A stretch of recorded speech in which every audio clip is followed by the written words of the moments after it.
Welcome back once again. It is time for the Comics Coffee Table. That's right, 3 p.m. U.S. Eastern daily, when we take a break together.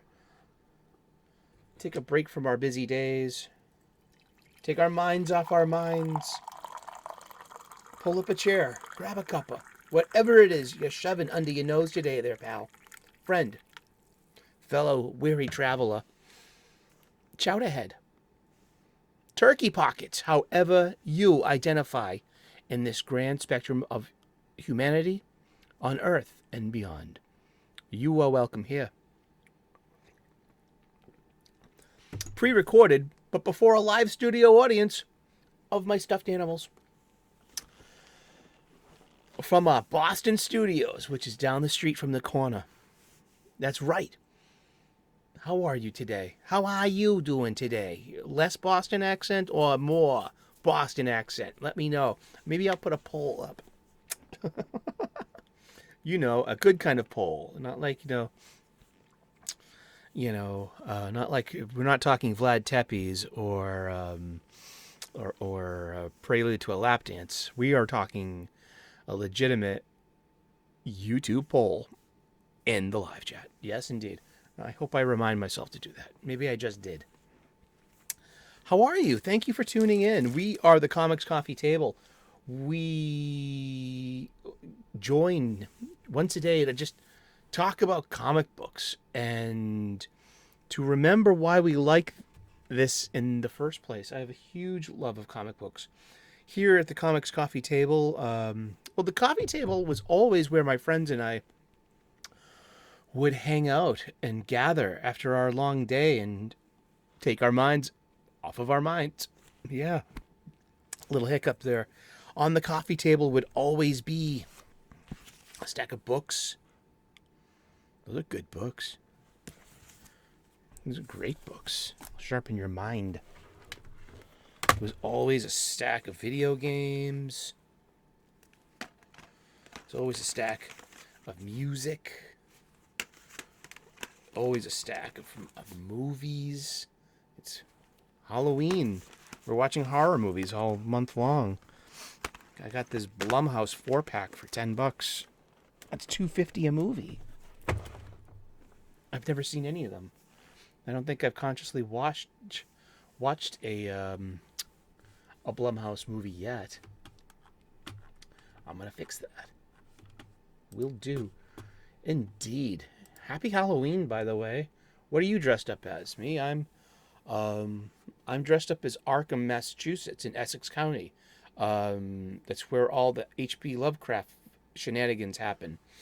It's where Miskatonic University is. The Reanimator takes place here in Arkham. It really does, and I'm not sure if From Beyond is. I think I have to remember because when the police showed up, did they have Arkham City patches? They did in the first one, I believe. Oh well, but I got this at my local comic book shop. Yeah, and they still have this available, and a Miskatonic University one, which I should have got for. We found this out yesterday when we went visiting my LCS.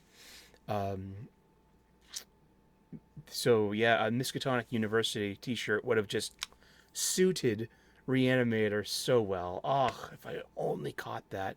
Or also From Beyond, because Clifford Clinton? Whoever Jeremy Combs is playing. Heathcliff? And but he's wearing a Miskatonic University t-shirt. And that's just like, chef's kiss from the chef. What are we doing today? Trying to get back into the natural swing of things, especially with Halloween to being today. It's going to be the last episode of my 31 Days of Halloween. So that means the last day of double duty when it comes to producing shows. It's just a special time of year for me, personally. It's October. This is how we celebrate October here. We got some Silver Age bags.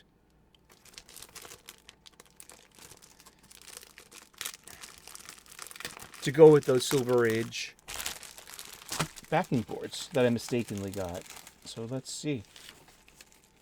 Is it a fit? Will it fit? Of course it will. I keep all of my supplies in this wonderful free comic book day bag that Yule Carter sent me when he wrapped up one of my purchases. If you need a local comic book shop in your life, there's some deets in the description. You can hit up Yule Carter. That's your business with them. The Fantastic Comics of Berkeley, California is a local comic book shop. And as I'm been satisfied with my purchases. All right. Like a glove. There we go. And let's just prep some bags and boards for the upcoming end of the road with the long boxes here. It's been 1 month from today since I had my my lingual hernia surgery. I gotta say, I'm probably running at 92% capacity. I also have to, I need to get out there and walk a mile or 2 or 3. I've noticing just, there's more of me to love lately. I stepped on the scale yesterday and I'm like, okay, there you go. It's official. You got to do more. And plus, I'm going back to work. I got to get my wind back, and I got to, foster some abdominal strength. So I need to, push myself and to make sure and do it in a healthy, gradual way. Not a lot. Just like Clint Eastwood said in Dirty Harry. I think it was it was one of the Dirty Harry movies. A man's got to know his limitations. Yeah. But here in the 21st century, we say a person, a human, HUMYNX.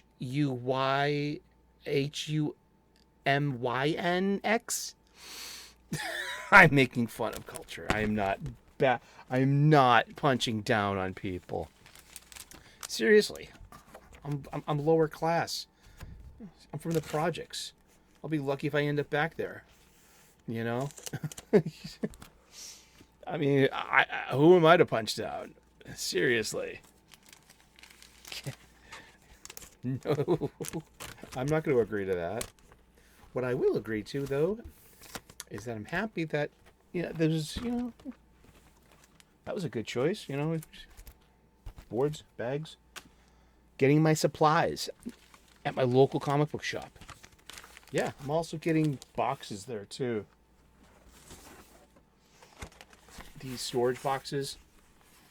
My buddy Yule Carter of Fantastic Comics warned me that these are not the best quality of supplies. He's been disappointed with the brand name, Baseball Card World, and that. But they'll do the job for now, Hopefully, if I take care of them, they'll take care of me. Awesome. And tomorrow's new comic book day. I gonna get crap from my buddies. That's what they do. That's ball busting is part of the game. If you can't take a ball busting, maybe you shouldn't go outside. Seriously, and give as well as you get. It took me a long time to get over myself to be like, you know what I mean? He doesn't like being made fun of. Then leave him alone.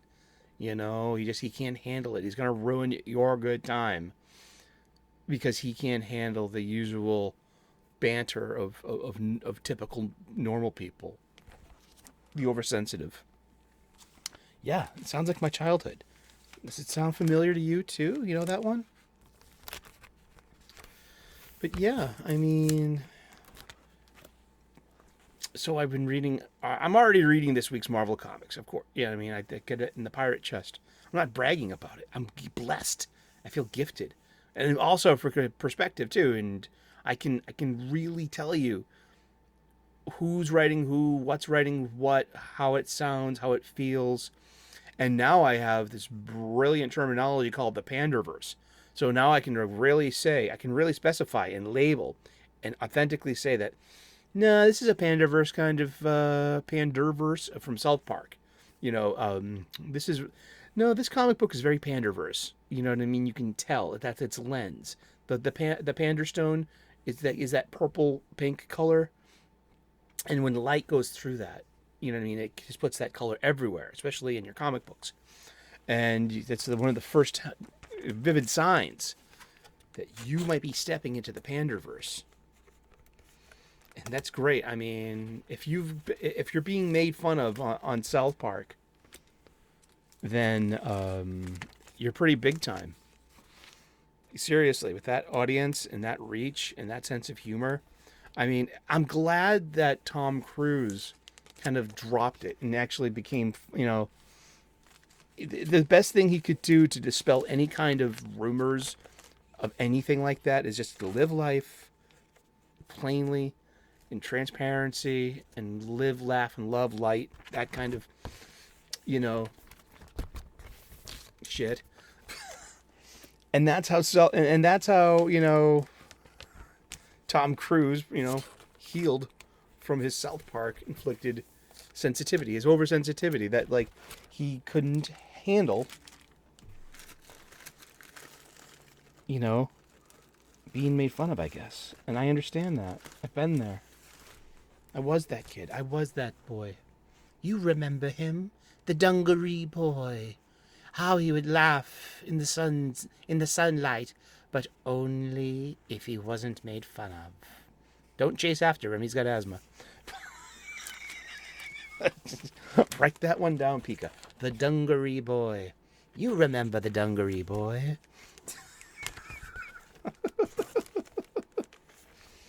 No, he didn't grow up to be the dungaree man.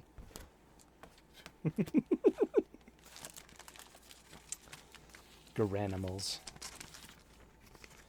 Awesome. This is great. I'm feeling good. Because this is all going to be worth it. Like, this is just a little, a little light work, before I get back into bending over and picking up long boxes and short boxes.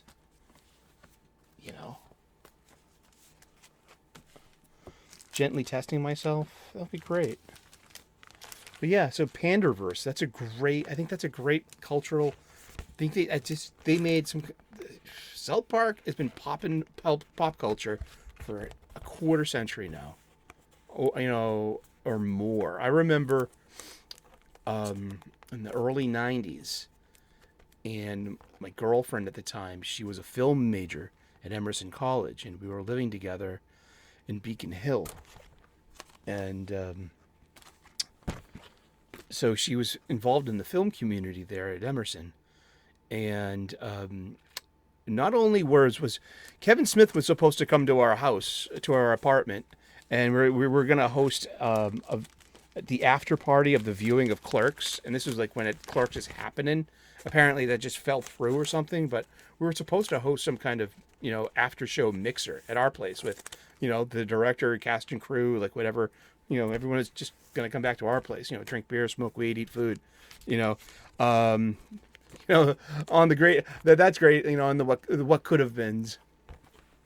But also she, let's call her and respect her anonymity, JL. Let's call J, JLL to be specific. JLL was, she had a copy of that. There was a bootleg copy of a tape that was going around Emerson, and we got it. And it was made by these guys in Colorado, and they had these like cutout characters, clumsily made. They were these rude kids, and apparently Jesus Christ is fighting Santa Claus. It's the spirit of Christmas, and it's the original first South Park, and it was an underground thing, and it was so cool to have been cognizant of South Park right from year zero. And then, in the next couple of years after that, South Park began. And just, hey, it's those rude kids. They got their own cartoon. Oh, good for them. That's how you get it done. In the 90s. You become an indie darling. And then, boom, the sky's the limit. And South Park, it's just been going on 25 years now. Let's look that up real quick, right? because South Park is of course, they are huge superhero fans. Like, you ever see the Coon and Friends with Mysterion, and oh gosh, that stuff is just so. That is just so funny. South Park. When did South Park begin? South Park is in. We're gonna read this from, you guessed it, the Wiki. Is an American sitcom created by Trey Parker and Matt Stone, and developed by Brian Graden for Comedy Central way back in the day when there was a Comedy Central. There still is a Comedy Central, and it revolves around 4 boys and their titular South Park town. And the series became infamous for its profanity and its dark, surreal humor that satirizes. It's satire. Wonderful satire. A large range of subject matters. Parker and Stone from South Park developed 2 animated short films, both titled The Spirit of Christmas, released in 1992 and 1995. The second short became one of the first internet viral videos leading to the series production.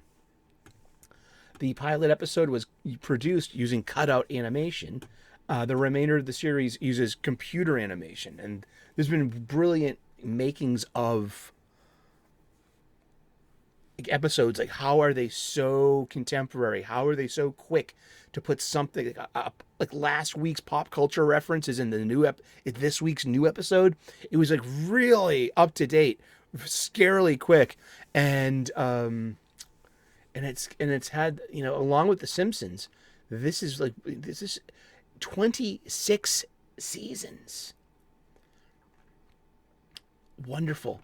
And Trey Parker and Matt Stone have, that there's American success stories. They're like what you want to become as a comedy writer or as a producer. Your intellectual property skyrocketed and sold, and they were young enough to include a streaming clause of ownership on when they sold their IP.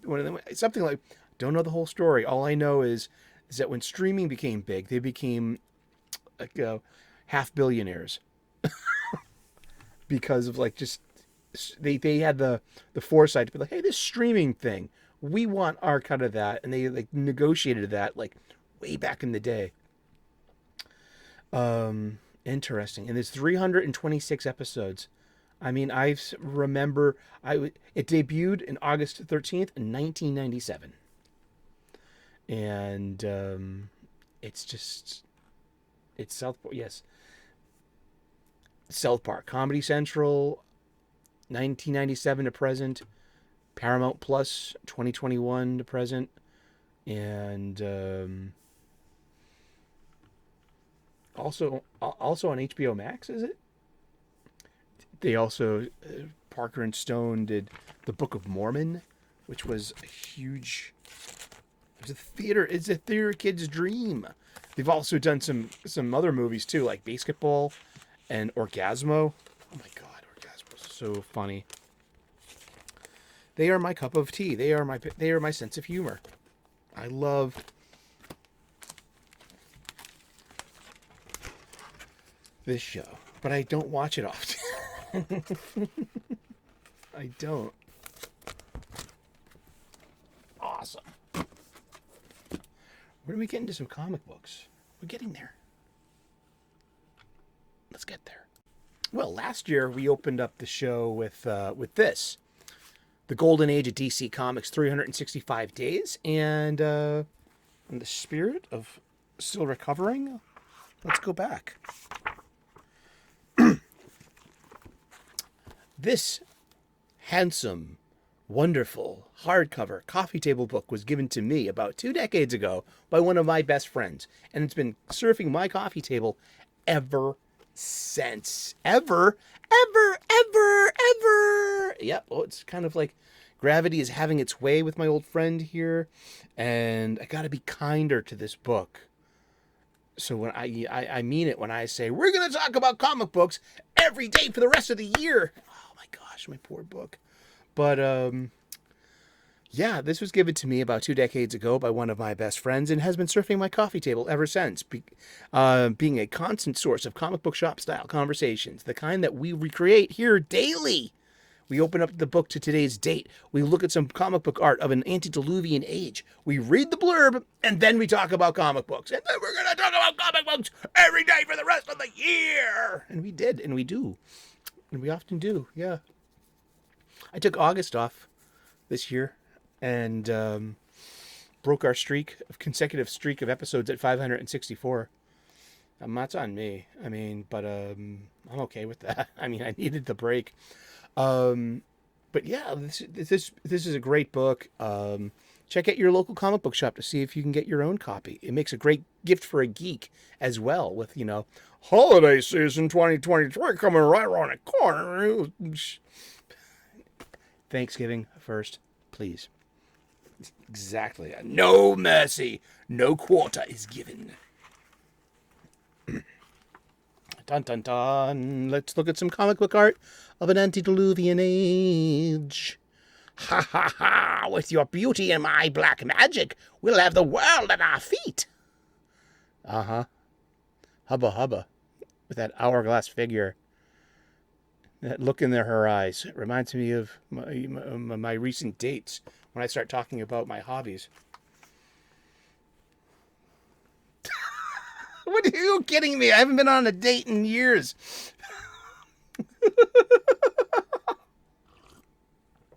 Oh boy. This is art by Ruben Moreira from the cover of House of Mystery, number 24. March of 1954. So this is about a year before the end of the golden age of comics. The golden age of DC Comics, that's the name of this book, who have also enveloped other companies such as Charlton and Fawcett and Quality. So all of their competitors, their golden age books, are now part of the DC rich history of the beginning of comics. The golden age actually starts with the July 1938 Action Comics number 1. That's the first appearance of Superman. And so from 1938 to basically 1955, that's the golden age of comic books. Indeed. Or as the Overstreet Comic Book Price Guide actually split some hairs a bit more, from 1946 to 1956, they quote the Atom Age, and that the golden age actually runs from 38 to 46.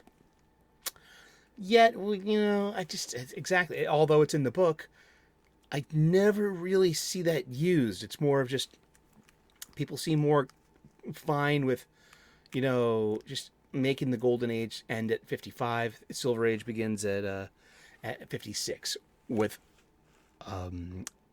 showcase number 4, October 1956. First appearance of the Silver Age Flash, Barry Allen. That's right, you heard it here. So, Halloween witches, whether terrifying or tantalizing, are more than the symbol of Halloween. It's their celebration. In this tale, it takes two to create that rare combination of brains and beauty. But this time, it's not the beauty that's an illusion. As in so many DC horror stories, what seems to be uncanny events turn out to be a series of mortal machinations instead. The explanation of the witch's tricks, involving everything from stuntmen to plastic surgery, is far less credible than a simple sorcery would have been. Indeed. There you go. That's your DC comic of the day from House of Mystery, number 24. House of Mystery. Indeed. There we go. And that is our golden age moment. Ooh, ooh, ooh, ooh, ever. Sully and Pika on their Eras tour. How do you know your Eras of Sully? I mean, it's got to be about hair, fashion, I guess, and my chin. Indeed. I hope you're having an awesome day. I hope you're clobbering your problems and not being clobbered by them. over and out. We got to get to bagging and boarding some comic books. So yeah, make a big deal about getting supplies at your local comic book shop. Buy them there. I mean, they can use the business. We could use our local comic book shop sticking around and being, healthy local businesses as much as we can. And gosh, do we have a responsibility to, is that too communist, too socialist, too Marxist to think that, I'm like, no, I mean, just go to your local comic book shop, spend your money there. Yesterday I just dropped by my LCS to get these Silver Age bags or these Silver Age boards I mistakenly bought. Remember, when you're buying bags and boards, just double check, make sure they fit. You know what I mean? And I got into a comic book shop style conversation with the staff. One of the guys I've known for over a decade.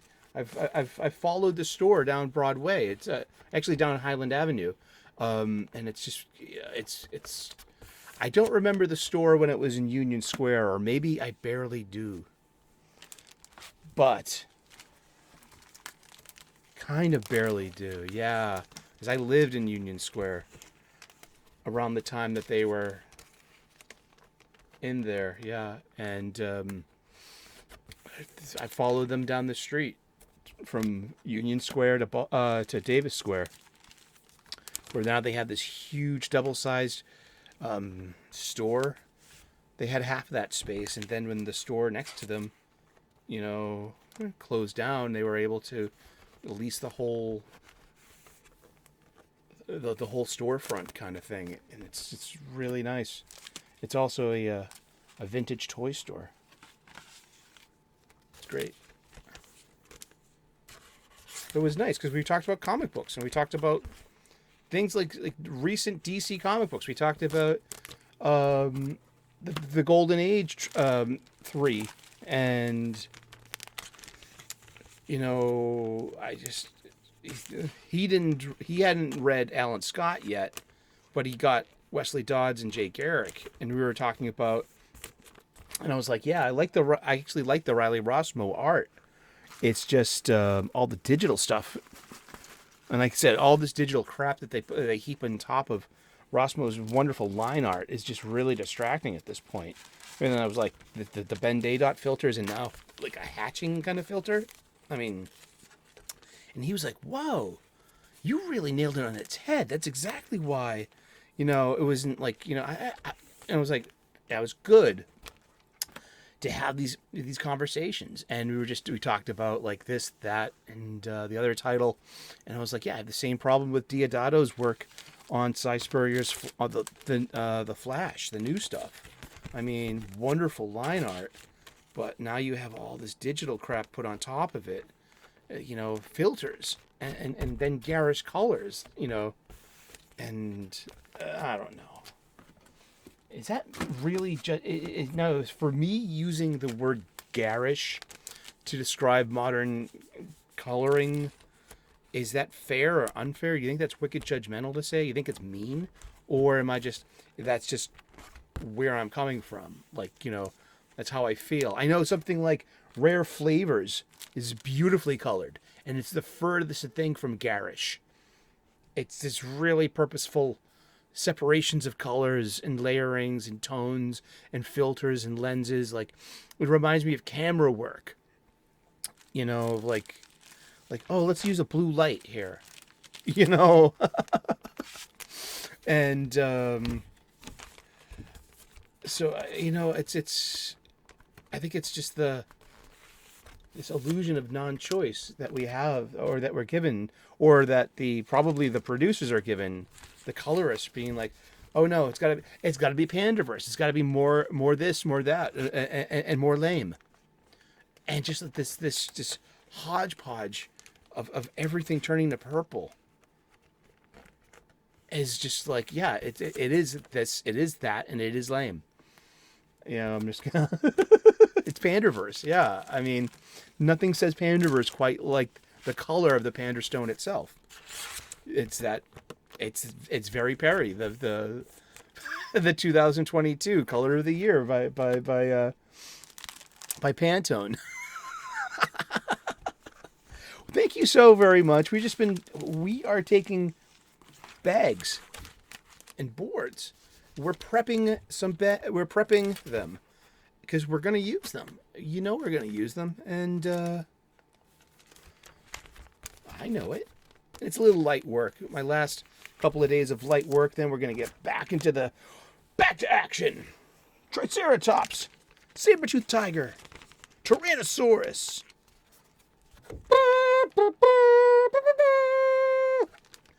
Uh-oh. I hear the giant dinosaur coming. Oh, here we go. Good, we got a couple of them slipped out of the bag. A cat? No, Pika. I'm allergic. You can't have a cat. Well, you have a wonderful day. Thank you so much for spending some of your break time with us today. And we've just been prepping bags and boards. We're going to use them. And the last 2 long boxes. And then we're going to start a giant sort. We're going to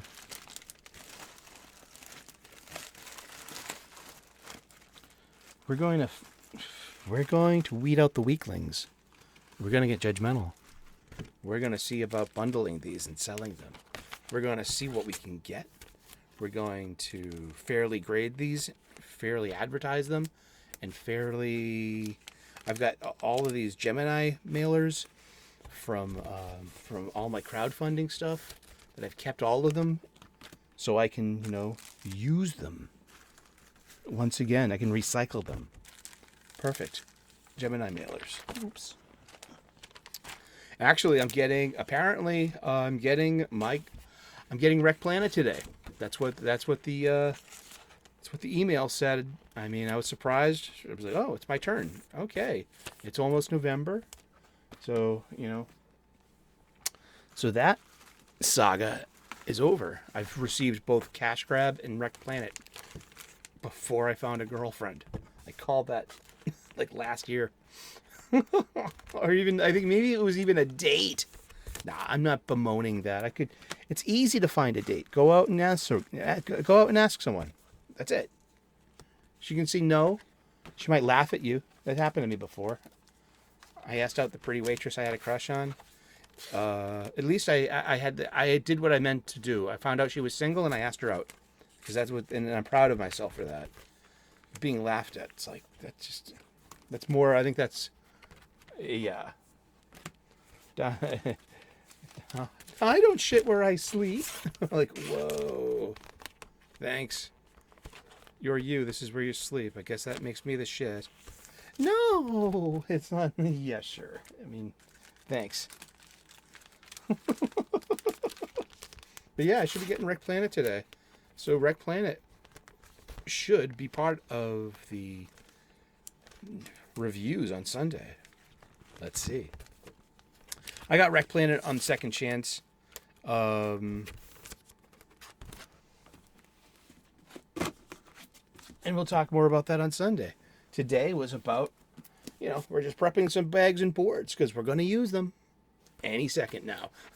You have a wonderful day. Thank you so much for tuning in and spending some of your break time with us, your coffee break.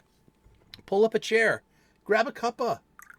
Whatever it is you're shoving under your nose today, pal, you're welcome here at the Comics Coffee Table. 3 p.m. U.S. Eastern daily. We talk about comic books. We try to keep it positive. We're humans. We have emotions. And feelings can be hurt. And it's out there in our culture. It really is. And, but overall, let's just not have apoplectic rage fits. Let's think about the problems. Let's be part of solutions. Let's also know that, neither one of us singularly can save the comic book industry. It has to be a healthy marketplace on its own merits. They have to be very well run businesses, selling product to customers, to guests, to consumers. that, that they're affordable, they can manage expectations, that they can give a really good product. These are choices that are made. And it's also our choice, too, to spend our time, our money, and our resources on our hobbies. Really. So, again, support your local comic book shop. They are local businesses.